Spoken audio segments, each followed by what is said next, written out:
Around 300 years ago, a caravan from Najd set out under the leadership of Ibn Rukhayis.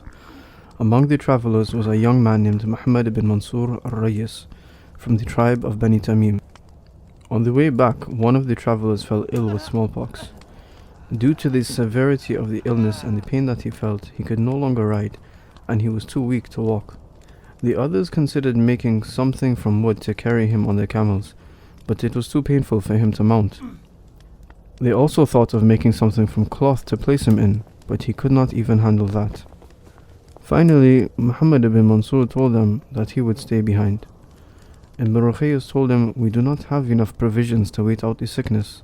Muhammad ibn Mansur told him to take the caravan back home. He said that he would wait there with the sick friend until he got better, and if he did not, then he would be there to bury him. Ibn Rukhayis warned Muhammad that it would be difficult to stay there. We should understand that the area was very dangerous at that point in time. We should know that not only was the environment dangerous, but also the wildlife and even the possibility of bandits approaching them. And there was very little in terms of government and police to help regulate those areas. But Muhammad ibn Mansur was adamant that he would not leave their friend alone. There was nothing Ibn Rukhayis could do. When they were ready to leave, Muhammad ibn Mansur told Ibn Rukhayis, "Tell my mother the following." He then produced a short poem excusing himself to her for remaining behind, and he reminded her of the obligation he had to take care of his friend. The caravan left, and Muhammad ibn Mansur and his friend took shelter in a small cave in a mountain close by called Abu Dhal'an.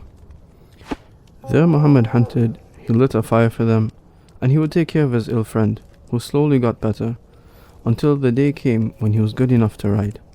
The friends left the campsite and went back to the village. When they approached, Muhammad ibn Mansur and his friend were greeted by the townsfolk. Muhammad ibn Mansur was welcomed with a hero's greeting. His mother ran out to see him. She held him tightly and said, "Where have you been, Abu Dhal'an?" The name Abu Dhal'an literally means father of Dhal'an, Dhal'an being the name of the mountain that he sheltered in.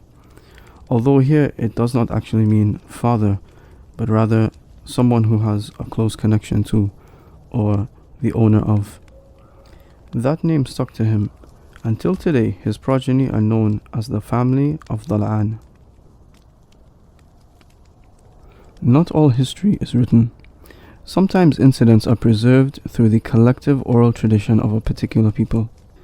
In this case, the story of Muhammad ibn Mansur al-Rayis has been preserved through the narrations of his tribe and specifically through the cultural preservation of poetry. While details such as the exact date are difficult to pinpoint, the point of the story is clear. In fact, what details we do know, such as the nature of the sickness his friend was afflicted with, are because of the poetry. And because of the very specific way that poetry is done in Arabic, we know that the poetry has been preserved. If Allah gives us the success to do so, we will hopefully talk about the importance of Arabic poetry and how this aids in preserving Arabic culture and history. Muhammad ibn Mansur's loyal dedication to his sick friend and refusing to abandon him led him to being an example for the Arab of dedication. It is interesting to note that many of the examples used in Arab culture for bravery, generosity, dedication, intelligence, and so forth are based on real people in Arab history, not mythological figures. Wallahu a'lam, walhamdulillahi rabbil alameen.